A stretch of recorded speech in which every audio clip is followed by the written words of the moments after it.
Your company culture isn't your mission statement on the wall. It's not the core value poster in the break room. Your culture is whatever behavior your system allows to happen when you're not looking. And if you're tolerating something you claim you don't stand for, you don't have a culture problem. You have an architecture problem. Most leaders believe culture is about inspiration, motivational speeches, team building exercises, vision statements. I've coached companies for decades, and I've watched this play out over and over. Companies post beautiful values, while their actual system rewards speed over safety, tolerate client abuse of employees, and punish the people who speak up. The gap between what you say and what your system tolerates is where your real culture lives. And that gap is killing your best people. By the end of this video, you'll understand why your culture work keeps failing, and you'll know exactly how to redesign your system so it enforces the behavior you actually want instead of the behavior you're accidentally rewarding. If you're a leader who's exhausted from repeating the same conversations, watching capable people struggle inside a system that doesn't support them, and feeling like your team respects your competence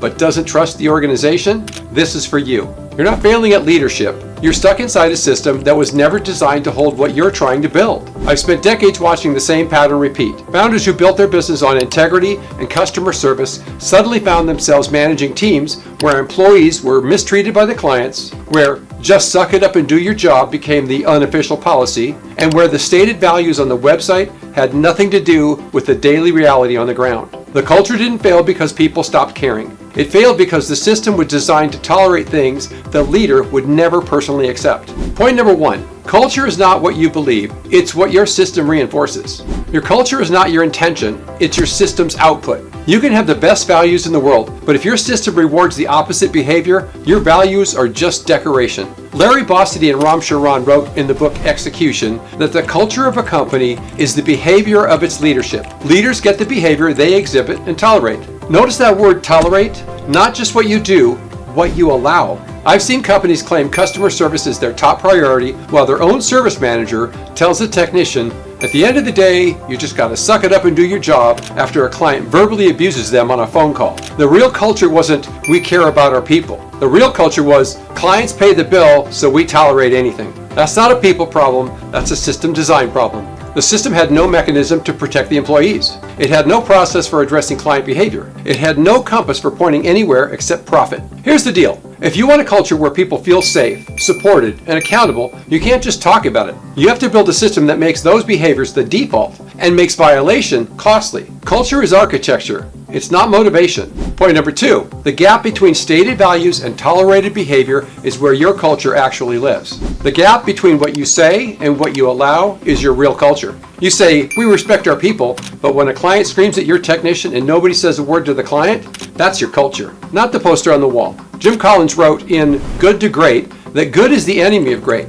Mediocrity happens when you accept the gap between what you claim and what you enforce. Let me give you a real story from my coaching work. A green technician is on the evening help desk. He has to make a critical DNS change for a client. He scours all the resources for passwords and contact information and comes up with the only phone number for the registrant of the domain. He calls the number and asks for the registrant by name. Typical small business scenario. The client registered the domain in the husband's name, but the company is run by the wife. She catches the call for her husband at home on the home phone. The owner of the client company spent no less than 5 minutes berating and cursing at the technician for everything from daring to call their home to being such a complete idiot not to know the information required without having to call her or her husband. The technician quit that evening after his shift. The only thing he could say was he just wasn't cut out for it. Management said nothing to the client. Not an email, not a call. The service manager's response? At the end of the day, you just gotta suck it up and do your job. The stated value? We care about people. The tolerated behavior? Clients can abuse employees with zero consequences.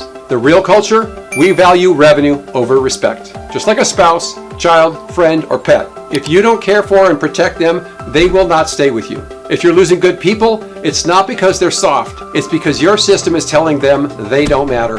Point number three, culture comes from the top, but it's enforced by the system. Your leadership sets the culture, but your system decides whether it sticks. You can be the best leader in the world, but if your processes, policies, and incentives reward bad behavior, your culture will rot from the inside. Bossidy and Charan are very clear on this. You change the culture of a company by changing the behavior of its leaders. You measure the change of culture by measuring the change in behavior and the performance of the business. Culture and compass have to come from the top. The seeds and the nurturing have to come from leadership. But leadership is not enough. You need three components. First, social software. That's ongoing dialogue that brings reality to the surface, teaches people how to think, and brings issues to closure. This is the complete opposite of sink or swim. This is open dialogue. Second, social operating mechanisms. These are the formal and informal processes that cut across boundaries, create information flow, and spread beliefs. They are the levers that change behavior at scale. Third, people process. Your employee selection, review, and cultivation system. Without these, your culture is just your personal charisma, and charisma doesn't scale. One of my clients replaced his entire company of a little over 20 people in under a year, then doubled in size. Before the change, he'd never had a holiday party in 7 years. He said it never seemed like a group of people who would even want to get together for something like that. After redesigning the culture and systems, his first holiday party felt like a giant family reunion. He texts me pictures all the time of his team having a lunch or going out for a beer after work and celebrating their great successes. It's a truly positive environment he's built. If your culture feels fragile or fake, it's because it's riding on your personal effort instead of your organizational design. Design it, measure it, execute. Point number 4. The behaviors you tolerate define the culture more than the behaviors you celebrate. What you allow matters more than what you applaud. You can celebrate great work all day, but if you tolerate mediocrity, abuse, or shortcuts, that's the standard you've actually set. The culture of a company is the behavior of its leaders. Leaders get the behavior they exhibit and tolerate. Real scenario from my coaching. An engineer is habitually late every single day. He's the guy who can fix anything, gives excellent customer service, but is always late. The client technical contact calls into the service desk and is informed that the technician would be there momentarily. When the engineer does show up at the client office, the client technical contact, who also happens to be a C-level executive of the client company, asks the engineer to come into their office. When the engineer stepped in, the client closed the door and proceeded to have a lengthy questioning session with the engineer. They asked why he was late to the scheduled weekly visit and asked for specific details about his timeline leading up to the morning visit. The engineer was embarrassed to have to mention this to his own service manager when he returned to the office. The service manager made the very simple statement, "Well, the client has the right to know why he was late." No one in the management at that IT company made any comment to the client. No one discussed the situation with their own HR in case there was going to be a problem with that engineer and how he was treated. No big deal. It was perceived as a non-issue. What the system tolerated? A client interrogating an employee without involving management. What the system communicated? We will not protect you. Jim Collin writes that if you settle for mediocrity, you will have mediocrity or less. If you want accountability, respect, and high performance, you have to design a system where violations of those standards are costly, not just for employees, but for clients, partners, and leaders. Point 5. If you don't design your culture, one will grow anyway, and you won't like it. I call it toxic culture. Culture is like a plant in your garden. If you don't plant it intentionally, something will grow, and it might be a weed. Your culture came into existence whether you designed it or not. The question is, do you like what you grew? Your culture is like a plant that showed up in your garden. Not sure who planted it, not sure it's bad because it hasn't killed anything off yet, doesn't resemble anything you intended to plant. The good news is, if it's not openly offensive, it might turn into something good if you work with it. But here's the truth. Most companies have a culture that formed by accident. Someone went out on their own, started a company, and the last thing on their mind was HR, social software, mission, or vision. One person became 2, then 5, then 25, and there's still no set culture, no compass, or the compass is broken. What you hear instead? Well, that's just the way we do things around here. And that statement is almost always linked to the product quality or the service delivery problems. If you don't like your culture, you can change it, but you have to treat it like architecture. You have to design it, document it, and build the systems that reinforce it. Culture will exist and grow, good, bad, or indifferent. The question is whether you're going to engineer it or let it happen to you. I like to say, you plant what you want to grow, and then you weed your garden to keep it healthy. Point 6. Real culture changes require changing what gets rewarded and what gets punished. Culture doesn't change because you want it to. It changes when your system rewards different behavior.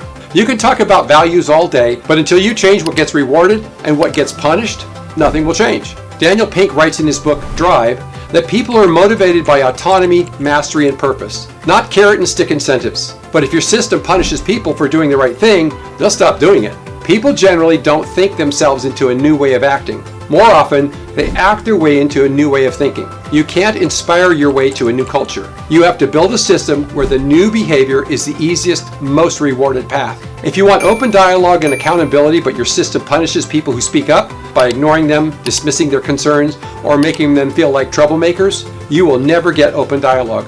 You need social operating mechanisms. Those are the formal and informal processes that cut across boundaries, create information flow, and spread beliefs. They are the levers that change behavior at scale. If you want to change your culture, start by auditing what your system currently rewards. Then redesign it so the behavior you want is the behavior that gets reinforced. At the end of the day, what gets measured gets done. Now, if you're sitting there thinking, okay, Manny, I get it. My system is broken, but where do I even start? Here's the first step. Audit what your system tolerates. Not what you say, not what you hope. What actually happens when you're not looking, because that's your real culture. And if you don't like it, you know it's not a people problem. It's a design problem, and a design problem can be fixed. Your culture is not a value poster. It's not a mission statement. It's whatever behavior your system allows, rewards, and tolerates when you're not in the room. If you've been frustrated that your culture work isn't sticking, it's because you've been trying to inspire a new culture instead of engineering one. Culture is architecture. It's system design. And if your system tolerates behavior that violates your stated values, you don't have a culture problem. You have a broken compass and a weak system. But here's the thing. You can't design a culture without a compass. You can't build a system without knowing where it's supposed to point. And that brings us to the next critical piece. How do you define your business identity, your vision, mission, values, the human element, so clearly that your system has no choice but to enforce it? Now that you understand that culture is what your system tolerates, you need to know how to set a compass so clear that your team can navigate without you. This is why I created the Culture, Health, and Toxicity Assessment. It'll show you exactly what you've actually got for culture and how to build a foundation that makes strong culture inevitable. Links in the description. Ciao.